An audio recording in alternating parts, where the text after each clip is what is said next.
It is midnight in Washington, 5 in London, and 2 on a Thursday afternoon here in Seoul. I'm Moon Conn-young. Let's get a check of the main stories we're following at this hour. The nation's central bank keeps its 2014 growth forecast for Asia's fourth largest economy at 3.8%, while also keeping its benchmark interest rate steady for an eighth month. The unanimous decision comes amid concerns that Japan's weak yen and the rise of the Korean won could undermine growth.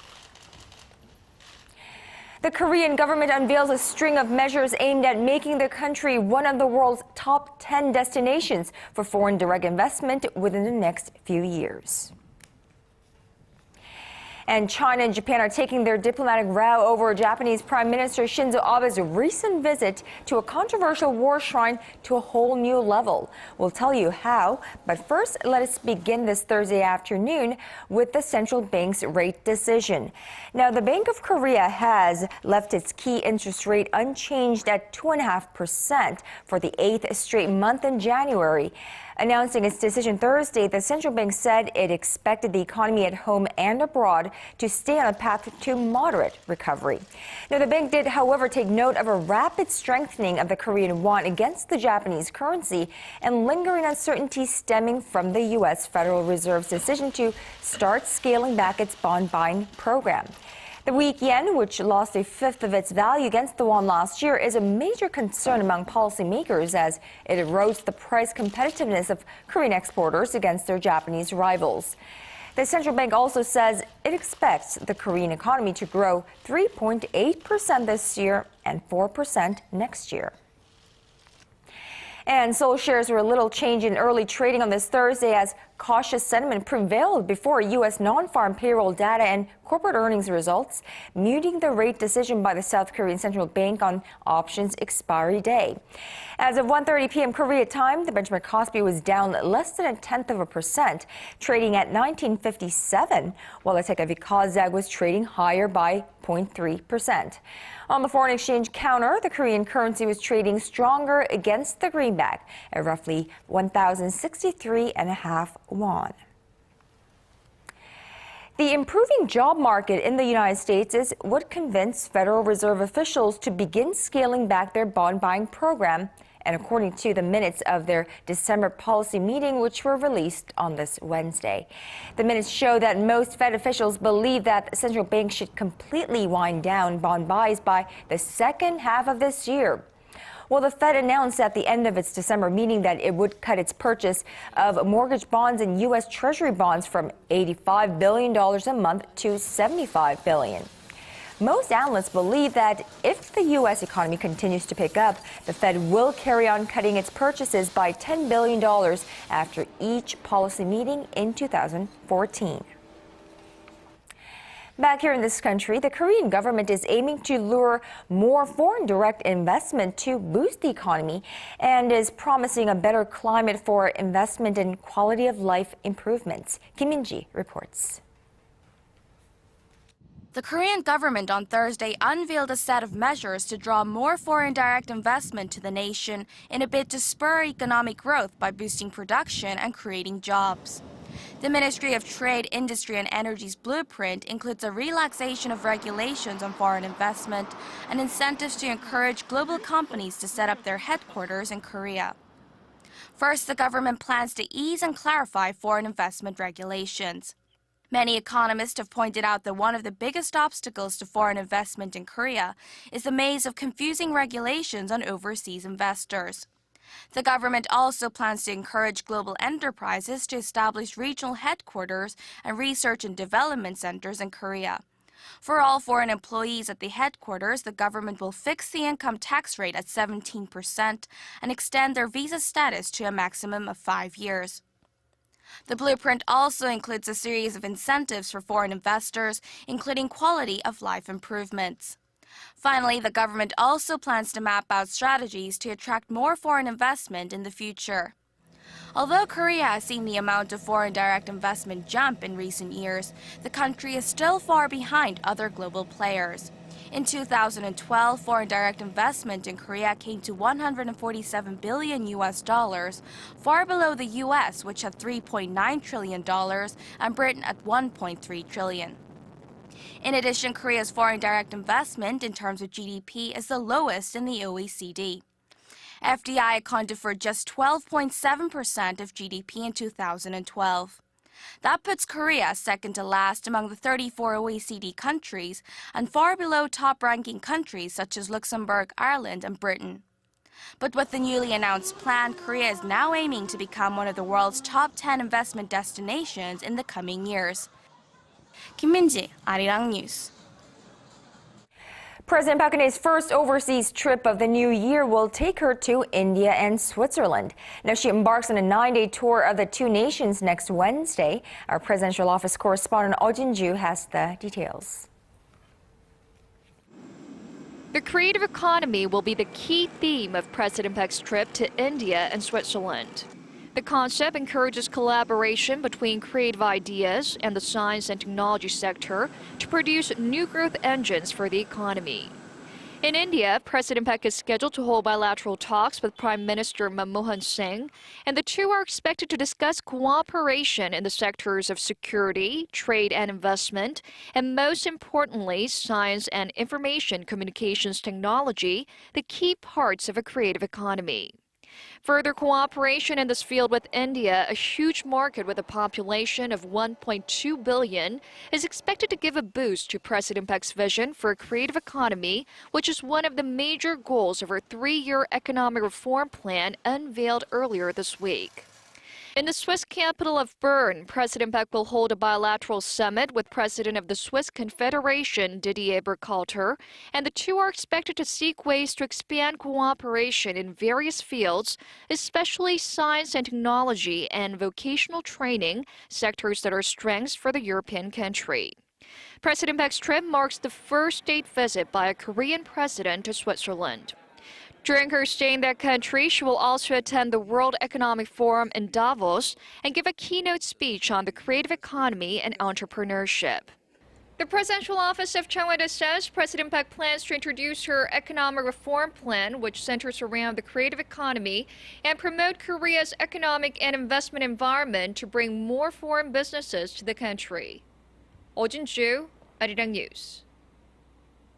Now, China and Japan's diplomatic row over Japanese Prime Minister Shinzo Abe's visit to the controversial Yasukuni War Shrine is entering a new phase. While Beijing is using all diplomatic channels to whip up global condemnation of Abe's visit, Tokyo is in full-on defense mode, issuing explanations to world leaders where it can. Our Han Da-eun tells us more. What started out as bickering between China and Japan over Japanese Prime Minister Shinzo Abe's visit to the Yasukuni Shrine is quickly morphing into a high-level diplomatic war of words. The shrine is highly controversial as it honors several Class A war criminals, as well as scores of those found guilty of lesser crimes. Chinese diplomats are using all possible channels to ensure the world knows full well that Abe's visit was unacceptable, while Japanese officials are busy justifying Abe's move whenever they have a chance to sit down with world leaders. China's ambassador to the U.S., Cui Tiankai, during a press hearing, criticized Abe, saying he should take full responsibility for the deterioration of China-Japan relations, while the ambassador to Canada, Zhang Junsai, also condemned the visit during an interview with a local media outlet. Chinese ambassador to Britain, Liu Xiaoming, went even further.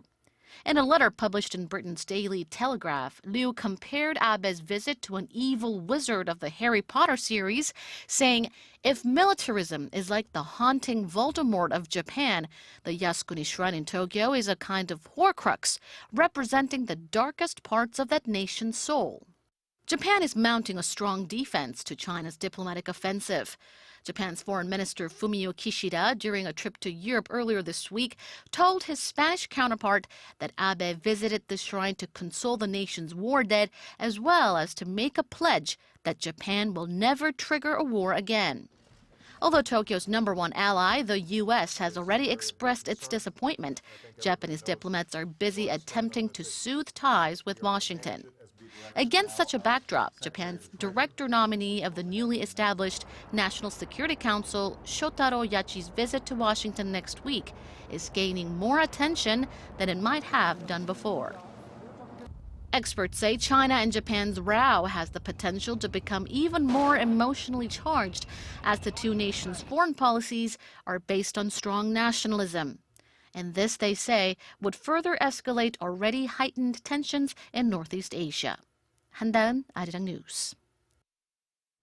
And Japanese Prime Minister Shinzo Abe has sought to address the barrage of international criticism that has come his way over his recent visit to the controversial Yasukuni War Shrine, saying he will continue fulfilling his responsibility and role as the nation's leader. Well, in an interview with the Japanese TV network BS Fuji Wednesday, Abe said that by visiting the shrine, the hearts of many families of Japan's war dead have been healed.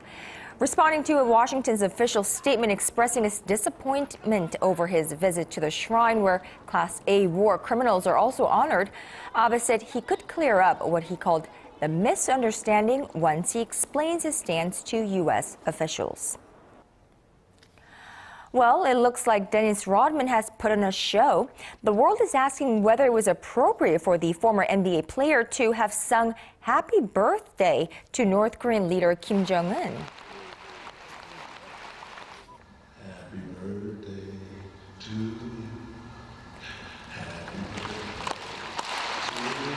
Well, this was at an exhibition match Wednesday between the North Korean national team and former NBA stars, which Rodman organized in time for Kim's birthday.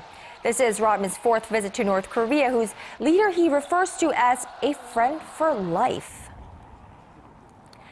Meanwhile, the family of Kenneth Bae, the Korean-American missionary detained in North Korea on treason charges, say they're outraged by comments Dennis Rodman made on CNN this week, in which he hurled accusations at the prisoner and defended the North Korean leader. Well, in an interview with CNN, Terry Chung, Bae's sister, said that her family was appalled at Rodman's behavior and added that he could have done good by helping with the release of her brother, but instead blamed Bae for his captivity. Meanwhile, Bae's mother told Voice of America on Wednesday that her son called her from Pyongyang on December 30th. Bae was visited by officials from the Swedish embassy prior to that call, which his mother understood the North especially granted him as a kind of New Year treat. All of the day's important events. Events close to home, around the world. Second half blast, figure out what winners.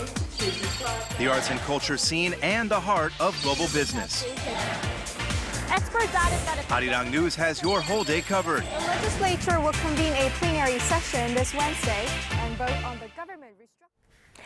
Now, the bitter cold weather in the U.S. has turned streets into ice rinks and kept residents shivering under the record-breaking temperatures. But it looks like some relief is in sight. Officials say temperatures are expected to get back to normal by Friday. Our Connie Lee has more. Forecasters say the worst of the polar vortex that's descended on the United States is now over. According to AccuWeather, the bitter cold that affected around 240 million people in the U.S. is expected to ease up by the end of the week. But the mercury levels now are still below average in most U.S. states, about 10 degrees lower than normal. You gotta dress warm, put your hat, sweater on it, double pants, good shoes. The bitter cold is still a challenge for people in New York City, especially the thousands who commute by public transportation and those who work outdoors. We're working a lot, every day 12 hours, so it's really cold being all day outside. It's freezing. I'm staying with 2 support on heater and I'm surviving. But that was not enough for this cold. On Wednesday, sheets of ice could be seen in several U.S. cities as the frigid temperatures caused water mains and pipes to burst. A water main break in Pennsylvania left vehicles stuck in thick ice, and another one in Georgia sent water shooting into the air. The blast of Arctic air that hit the U.S. early this week brought record-low temperatures to the Midwest and along the East Coast, grounding at least 10,000 flights, cutting power to tens of thousands of homes, and causing at least 9 deaths across the nation. Connie Lee, ARIRANG News. And a bit to the north in Canada, well, that country has confirmed the first known case of avian flu in North America following the victim's death earlier this year. The Canadian Health Ministry said the person may have picked up the H5N1 virus after a trip to China in December and said that they're working with the Chinese government on that case. Canadian health officials said the person was not initially diagnosed with the disease, leading to their death on January 3rd.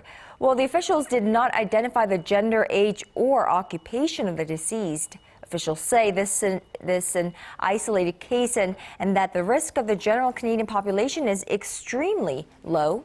According to the World Health Organization, nearly 650 human cases of H1N1 infection have been confirmed worldwide in the decade up to 2013, resulting in 384 deaths. Now, on a different note, 2013 marked a major step forward in space exploration for countries like China, India, and Japan. Well, with competition in the global aerospace industry heating up, Korea is planning to launch its own mission to the moon by 2020. Our Polly reports on how Asia is taking a leading role in the next generation of space missions. This past December, China's first lunar lander safely touched down on the moon's surface, along with its companion rover. This successful space mission makes China the third country to complete a soft landing on the moon after the United States and Russia. China plans to return to the moon to build a manned base there by 2030. India has also been advancing its space program. Its first mission to Mars successfully left Earth's orbit last month. The satellite is expected to reach the red planet by mid-September, and India's space agency plans to launch 58 additional space missions over the next 4 years. Not to be left behind, NASA says it's planning to build a permanent base on the moon by 2025 and also send astronauts to nearby asteroids. In addition, NASA is planning a human mission to the vicinity of the moon, to cislunar space, probably early in the next decade. And this will be very exciting as well, because not only will we be visiting the area near the moon, but we will be taking a piece of an asteroid and bringing it back there to show that we can use resources not just from the moon, but also from asteroids. Meanwhile, Korea is pushing ahead with its own space exploration program, with an early lunar probe set to launch in 2017. The Korea Aerospace Research Institute says its ongoing collaboration with NASA will help train personnel and develop core technologies. Even though we've done a lot of research in guidance control technology, our experience has been limited to low-orbit and geostationary satellites. Therefore, we are working with NASA to address these issues, since they have a great amount of experience in this field. With the full support of the government, Korea's space agency has accelerated its plans to reach the moon by 2020 with an unmanned rover, in search of rare metals and other resources. Paul Yi, ARIRANG News.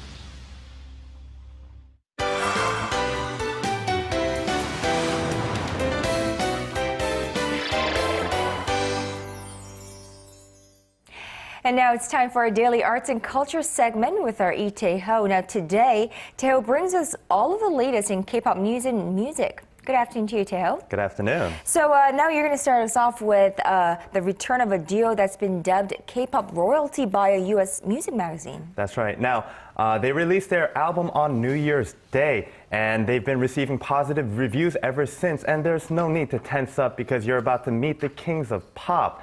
Also, they say 30 is a new 20, correct? Well, another very popular K-pop artist is back with his latest album to show you just that. Get your umbrellas out because it's about to start raining. On December 26, 2003, a little-known rookie K-pop boy band made their debut at a showcase held in Seoul for Britney Spears and fellow label mate Poa. Now in 2013, 10 years later, with 7 official LP albums under their belt, the duo who have been dubbed as the kings of K-pop are back with their latest album titled Tense. SM Entertainment's TVXQ officially released their first album in 2 years on New Year's Day to the excitement of over 800,000 members of their official fan club, Cassiopeia. The lead track off their latest album is titled Something, and it features an out-of-character jazz pop tune, as opposed to the more electronic-based tunes that the duo is known for. The effect is pulled off very well, showing that they are not confined to just one genre of music. TVXQ shows that even after an incredibly long run as idols in the K-pop industry, their music is always evolving and they're up for trying new things. The Rain effect is in full swing, with K-pop artist and actor Rain releasing his 6th official studio album titled Rain Effect.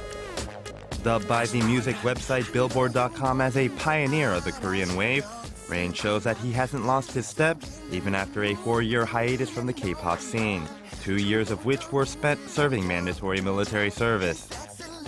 Even with all the publicity that was received for his ongoing relationship with Korean star actress Kim Tae-hee and accusations of violating military service regulations, the veteran of the K-pop industry shows his determination with a strong showing from both of his lead singles. The first of which, titled 30 Sexy, features a slick-suited Rain performing his signature dance moves to a hip-hop tune. The second of his 2 lead tracks, titled Lust Song, is quite the opposite, showing off yet again that his dance moves have not gotten rusty despite his prolonged hiatus, but featuring Rain in a grungy and carnival atmosphere. Well, again, 2014 will be a strong year for K-pop stars with the return of these big names. Now, but with such long absences, we wonder if the fans still remember them and like them as they did before. Well, you know, here in Korea, that may be the case, with domestic fans being bombarded at every turn and corner on the streets with new K-pop trends and new K-pop artists. But both of these artists are such big global names with big followings in China and America and Japan that I think even without a strong domestic response, they can still be very successful. So we will look forward to their returns and how they are received by global fans. Now, Taeho, Music Day would not be complete without you giving us the hottest K-pop music. That's right. Now, we take a look at who's hot and who's not for this second week of the new year. Let's take a look at the weekly K-pop Top 10. And kicking off our weekly K-pop Top 10 this week is the track Lying on Your Lips by rock ballad band MC The Max, coming in at number 10. Number 9 this week is a surprisingly sincere song titled How Could I Forget You by the group Namola Family N, who were originally comedians.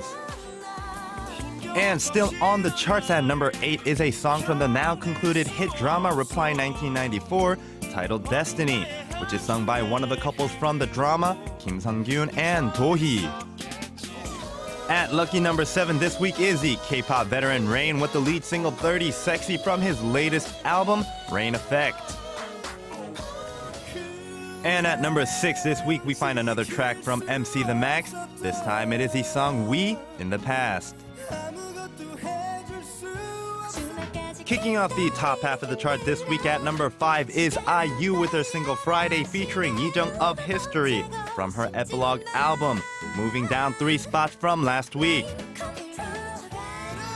And right up above at number 4 is yet another track from MC The Max titled Night We Shine. And stay tuned because they're not quite done yet. Number 3 this week is the K-pop girl group Girls' Day with their sleek and sexy single, Something. And the runner-up for the top spot this week is the song My Destiny by Lin from the soundtrack of the popular drama You Who Come From the Stars. And sitting in the top spot of our weekly K-pop Top 10 is MC The Max once again with their lead single Wind That Blows. It's from their 7th studio album Unveiling, which is their first album in 5 long years. Congratulations to MC The Max for their successful comeback after a long hiatus from the music scene, and to all the artists who made this week's K-pop Top 10. Well, another very interesting edition of the K-pop chart this week. It definitely seems like ballads are doing very well with the colder temperatures, perhaps, and it seems to me like the popularity of big TV shows or dramas go coupled with the popularity of the soundtracks as well. I think that's very correct. Now, because of the colder weather outside, people tend to stay inside and watch more dramas. And as they watch these dramas, I think that goes hand in hand with these very nice songs that are featured on the dramas, which really set the tone for the scenes as well. And it kind of helps remember to fans to remember their favorite scenes from their favorite dramas. All right. Well, thank you so much, Taeho, for that K-pop edition today, and we'll talk to you tomorrow. All right.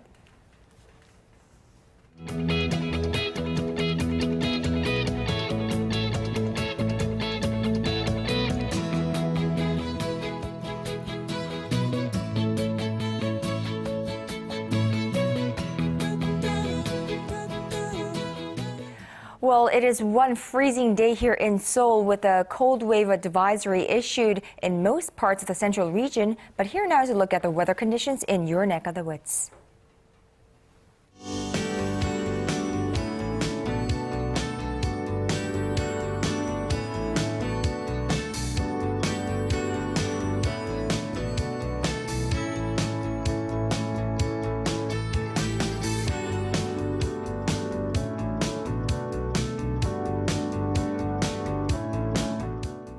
And that's it from me for this hour, but I'll be back with more of the day's latest at 4 p.m. Korea time.